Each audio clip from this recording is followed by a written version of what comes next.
Bonsoir à tous, bienvenue sur Kratos TV. Aujourd'hui, nous sommes en déplacement à Lausanne, plus précisément à l'espace Simplon 47. Un espace mis à disposition de toutes les nationalités. Aujourd'hui, nous allons accueillir pour vous un invité de marque. Je vous laisse de le découvrir.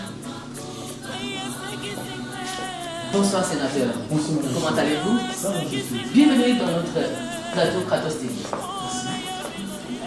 Bienvenue sur Kratos TV, Lumière du Monde. C'est votre émission Chemin de la Vérité. Je suis votre sœur Chimène Bella. Aujourd'hui, par la grâce de Dieu, Kratos TV reçoit pour vous un invité de marque qui s'appelle le frère Didier, le sénateur Didier. Et je lui laisserai la parole qu'il puisse se présenter lui-même. Bonsoir. Bonsoir Madame Chimène. Comment allez-vous? Ça va gentiment très bien. Et je vous laisserai le temps de vous présenter à toutes ces personnes qui sont en train de nous regarder aujourd'hui. Merci. Je suis Monsieur Didier Imbondo, communément appelé les sénateurs de Lausanne. Je porte plusieurs casquettes en moi. Je suis vice-président de l'association Tabita. Je suis communicateur de la communauté congolaise en Suisse. Si je dis communicateur, c'est-à-dire que lorsqu'il y a X ou Y événements ou conférences, on fait appel à moi pour faire transmettre, communiquer avec la communauté congolaise ou bien la diaspora africaine. C'est ce que je suis. Je fais plusieurs casquettes et je suis disons, le responsable, pour ne pas dire le président, ces mots-là, j'aime pas trop souvent, le responsable du plateau qu'on appelle le Perchoir TV, qui reçoit plusieurs personnalités auxquelles nous faisons concours pour que nous puissions communiquer avec la nation, ou bien je dirais nos nations, parce que le Perchoir a une image un peu de la diaspora africaine, c'est-à-dire nous touchons tous nos pays qui sont en Afrique noire subsaharienne, donc en Afrique noire, comme on l'a dit. Donc, pendant ces plateaux, je crois que les téléspectateurs de Kratos sauront qui je suis, en long et à large. D'accord. Et comment vous êtes attiré par les médias? Comment est-ce que j'ai été attiré vers les médias? C'était simplement une action qui est venue lorsque j'étais vice-président d'une association qui se trouve ici à Lausanne, qui s'appelle APL de Lausanne. Et c'était chapeauté par M. Simon Bidi, qui était à l'époque le président, qui a fait appel à moi pour être son vice-président et l'homme de l'événement, donc événementiel. Donc je m'occupais du parti événementiel et vice-président de APL. Et lors d'une manifestation qu'on avait organisée, on a eu un problème de communication. Et un jour, j'ai pris mon portable. Comme d'habitude, on essaie de chercher à connaître comment on appelle ça, quelques technologies de nos enfants. Je me suis appliqué à faire un live pour faire appel à nos amis, le membre de APL, l'association, pour qu'on se rencontre un dimanche sur le terrain de Vidi. Et c'est comme ça que j'ai commencé les lives.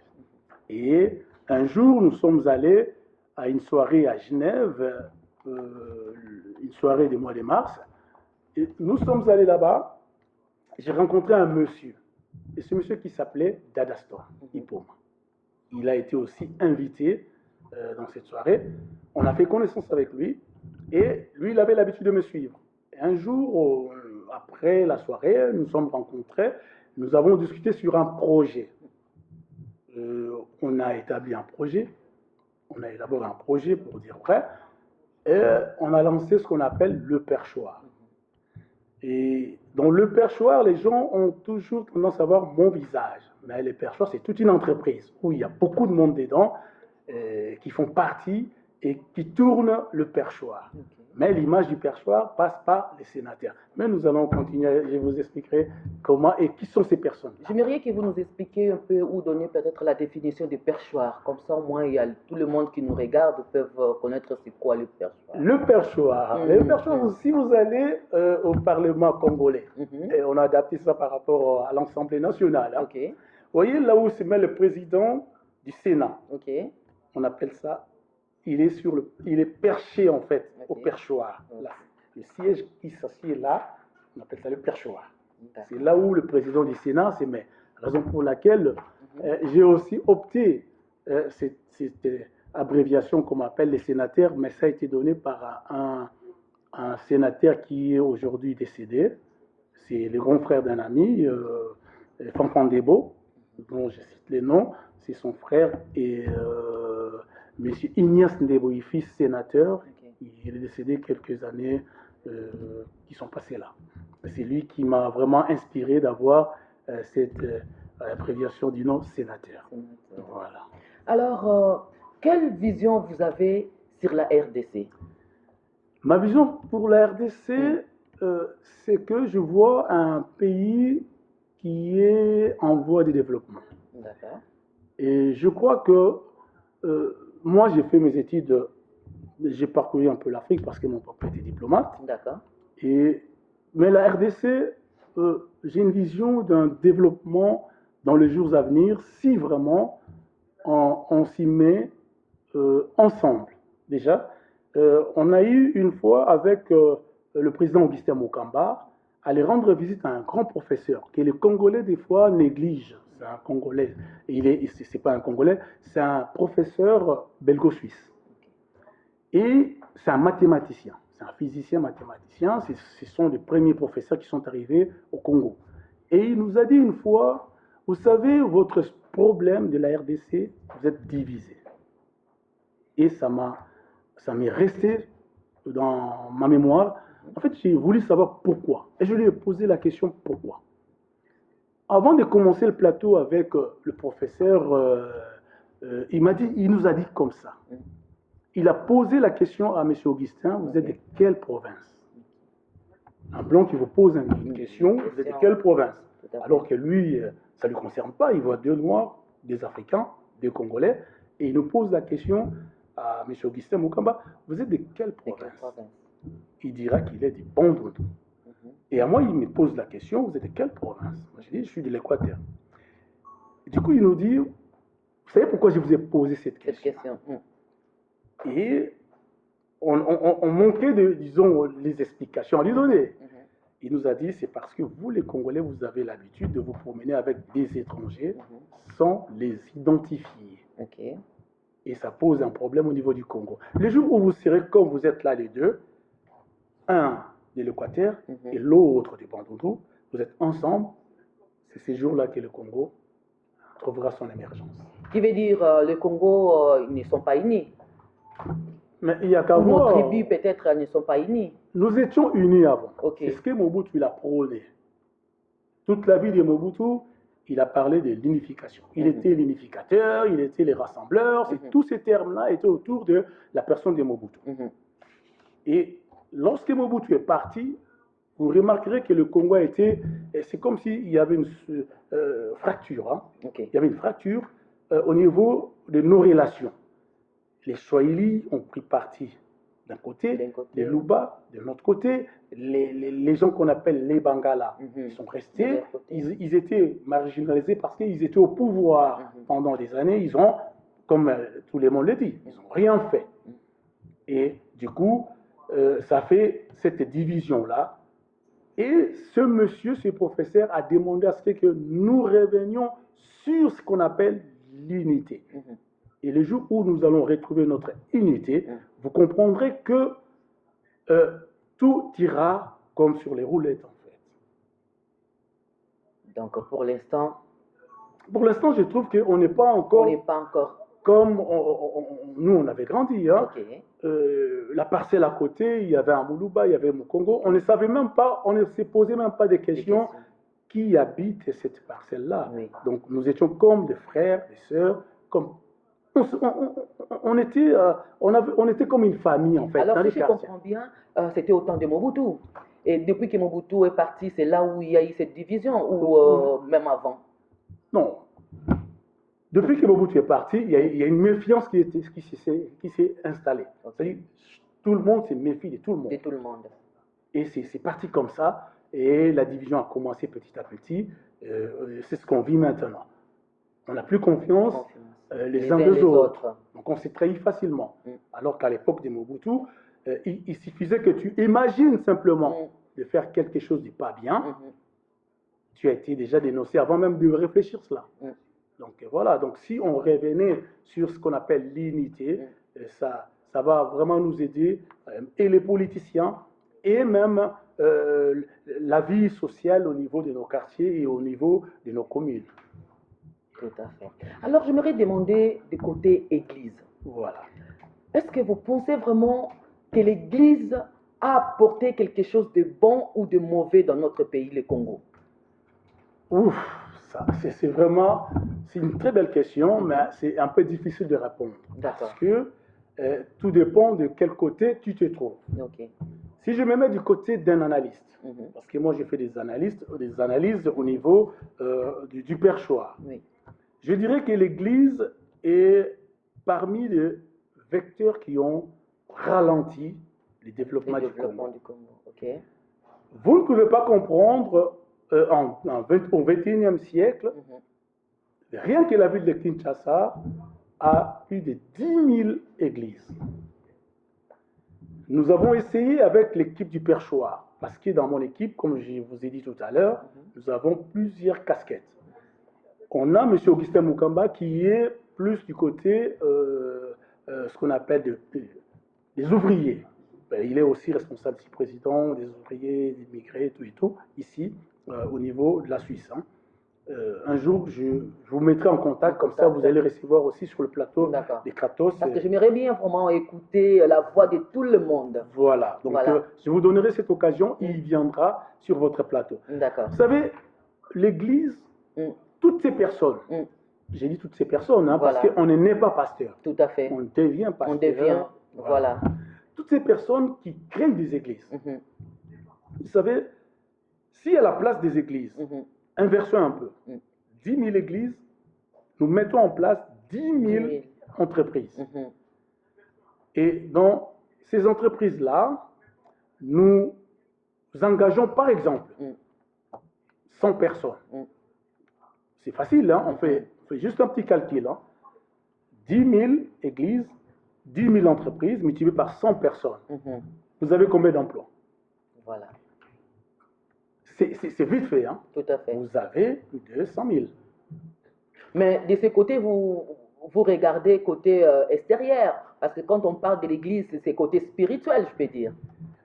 La spiritualité, moi je dirais, tout être humain naît déjà avec une connaissance de la foi. Mais ça se développe au fur et à mesure qu'on grandit par rapport aux obstacles qui nous viennent en face.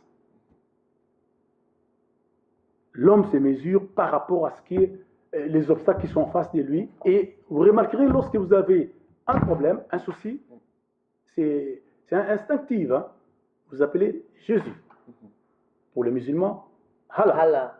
C'est instinctif. Même s'il ne va même pas à la mosquée ou bien il ne va pas à l'église. Hein? Le premier mot qui sort dans la bouche d'un être humain, c'est le Seigneur. C'est-à-dire, il a grandi sans le savoir avec une foi. Pourquoi est-ce qu'on va à l'église? C'est juste pour aller peut-être apporter notre adoration, comme on l'a dit, chez les chrétiens, même chez les musulmans aussi. Ils adorent leur Dieu, ils lèvent des actions de grâce vers celui qu'on ne voit pas et qu'on essaye de le personnifier par rapport aux bénédictions qui nous arrivent ou par rapport à la santé qu'il nous donne. C'est ce que moi je comprends l'église comme ça. Lorsque je vois mes enfants, ils ont une bonne santé, j'ai dit Dieu merci. Lorsque nous avons passé une période de pandémie, hein, tout à fait. Lorsque le Covid n'est pas rentré chez moi, je dirais quoi? Gloire à Dieu. Gloire à Dieu. Tout à fait. Et Je n'ai pas été touché, je n'ai pas été malade, mes enfants non plus, mon entourage non plus. Pour moi, c'est tout bénef.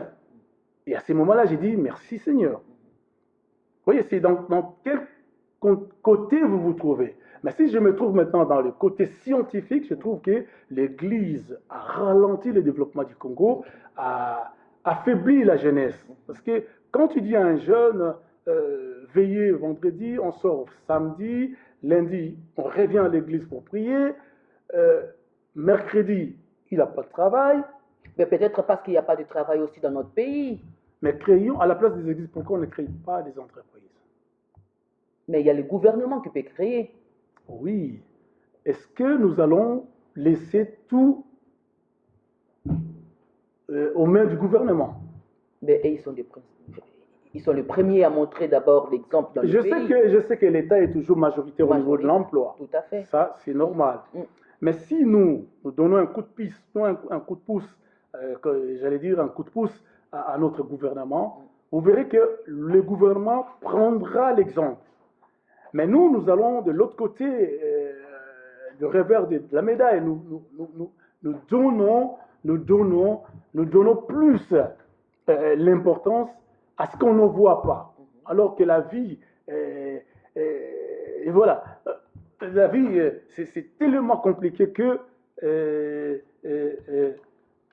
si vous mettez à la tête des gens, ne faites rien, Dieu fera à votre place. Alors là, vous voyez. Oui, je vois tout à fait. Mais quand même, on voit beaucoup des associations dans notre pays au lieu que les gouvernements mettent un pas. Qu'est-ce qu'on peut dire par là? Vous savez, j'ai toujours dit à mes proches, aux gens du Perchoir, je n'ai jamais vu, à mon âge, parce que j'ai déjà passé 50 ans, dans ce monde, aucun pays n'a été développé par des associations. Aucun pays n'a été développé par des associations. Alors, laisse-moi vous poser cette question.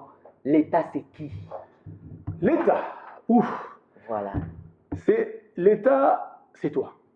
L'État, c'est moi. Voilà la raison pour laquelle il y a un peu d'absurdité lorsqu'on utilise ces termes-là, l'État. L'État, c'est toi. L'État, c'est moi. Et lorsque nous nous mettons ensemble, nous mettons deux règles. Ce qu'on appelle deux lois. La Constitution. C'est là qui crée ce qu'on appelle l'État organisé. Mais l'État, en principe, ce sont les personnes qui constituent un pays. Si vous êtes organisé, devient officiellement un État indépendant ou organisé, politiquement, économiquement, diplomatiquement.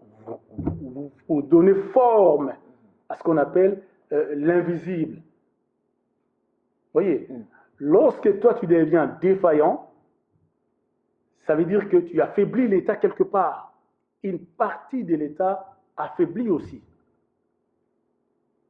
Parce que les gens confondent entre un gouvernement et un État. Non. C'est l'État qui crée cet espace-là que nous avons pour mettre les choses dans la régularité et ça devient ce qu'on appelle un gouvernement, un pays. Voilà. Je voulais poser la question par rapport à la réponse que vous avez donnée pour l'Église.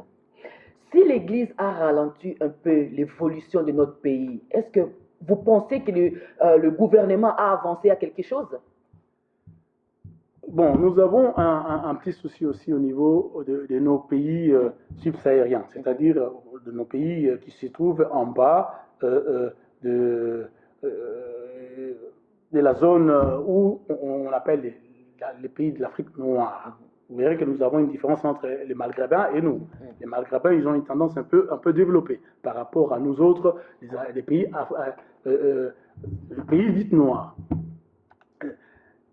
Si vous avez posé la question, si l'Église a failli, est-ce que si l'Église a affaibli un peu le développement de notre pays et le gouvernement, est-ce qu'il a fait quelque chose de bon ou il nous a avancé à quelque chose? Non, nous avons un pays qui est déjà mal gouverné. On ne va pas se le cacher. On ne va pas se le cacher. Nous avons un pays qui n'est pas bien organisé, Ok. qui n'a pas de base solide économiquement, politiquement et diplomatiquement. Alors, Donc, comment faire pour mettre les choses en place? Comment faire mettre les choses en place? Moi, à mon avis, Oui. parce que je reçois sur le perchoir, je reçois des diplomates, je reçois des économistes, des politiciens. On doit d'abord, pour la RDC, Pour la RDC, on va d'abord parler de la pour la RDC. On doit refonder la RDC. Ok. Refonder la RDC, c'est quoi? C'est mettre en place des structures qui conviennent. On doit d'abord réorganiser ce qu'on appelle un État, définir ce qu'on attend par un État, un pays. Un pays doit avoir des frontières. Un pays doit avoir la sécurité, doit fournir ce qu'on appelle l'aide sociale à sa population, doit fournir ce qu'on appelle la santé, la protection, la sécurité sociale. Lorsque nous aurons toutes ces choses-là réunies, nous aurons ce qu'on appelle un État indépendant ou un État développé, ou un État en voie de développement.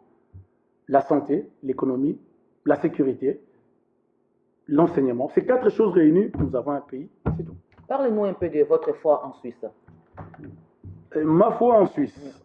Donc on revient sur l'Église. Sur l'Église. Je crois que je suis un chrétien. D'accord.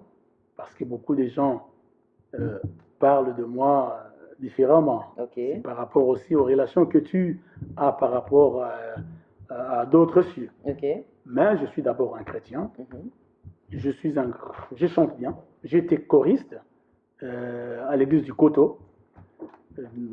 D'où vous verrez que son nom passe tout le temps ici sur le plateau, d'où Augustin Mukamba est responsable.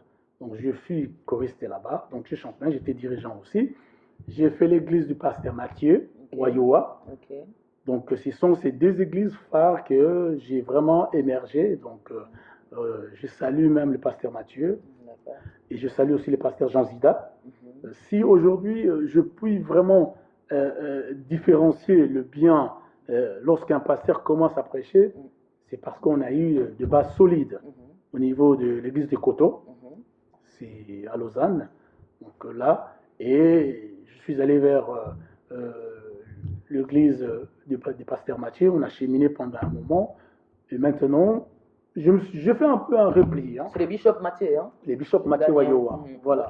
Donc, mais ces derniers temps, je fais un peu un recul par rapport à cela. Je me suis posé beaucoup de questions. Pourquoi? C'est ce que je dis. Je me suis posé 2 questions.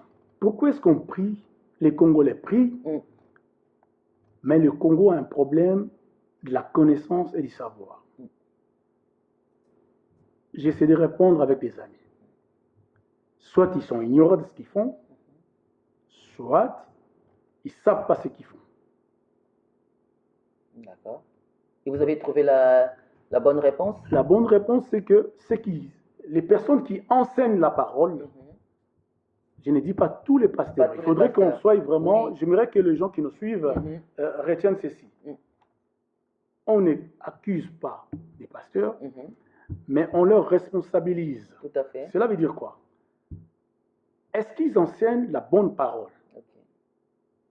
Et qu'est-ce que vous avez trouvé quand vous étiez dans l'église avant de reculer un peu? Est-ce qu'ils enseignent bien ou pas? Non. Ils prêchent la parole interprétée, disons, la parole qu'ils lisent dans la Bible. D'accord. Or, la Bible, si nous allons vraiment dans le fondement de la Bible, c'est, je suis désolé, mais je suis obligé de le dire parce que moi aussi, j'ai essayé de lire ça. D'accord, on va vous écouter. C'est vraiment une histoire de Juifs. Ok. C'est une histoire. Paul, c'est un homme qui a vécu. Oui, tout à fait. C'est vraiment un homme. Oui. Pierre, c'était des hommes. Ils ont fait une vie quelque part. Et nous, on essaye de nous apprendre à être comme Paul. Ce qui est bien. Oui. Par exemple, si moi, je suis un exemple de mon ami Jean-Léon Mopia depuis le Canada, s'il se comporte, il a un comportement qui est exemplaire, j'ai pu copier par rapport à X domaine. Mais est-ce que je vais fonder ma vie par rapport à Jean-Léon Mopia? Non. Alors que nous, en Afrique, on avait, avant que le blanc vienne, nos aïeux, nos ancêtres, priaient. Ils priaient quoi? Pourquoi est-ce qu'on a abandonné ce que nos ancêtres faisaient? On a voulu copier ce que l'homme blanc a amené. Parce que si on nous dit le christianisme a 2000 ans, c'est simple. Avant 2000 ans, l'Afrique n'existait pas. Existait déjà. Nos parents ne priaient-ils pas? Oui, bien sûr. Voilà. C'est-à-dire qu'on a une partie de la réponse, mais nous ne voulons pas vraiment en savoir sur cette réponse.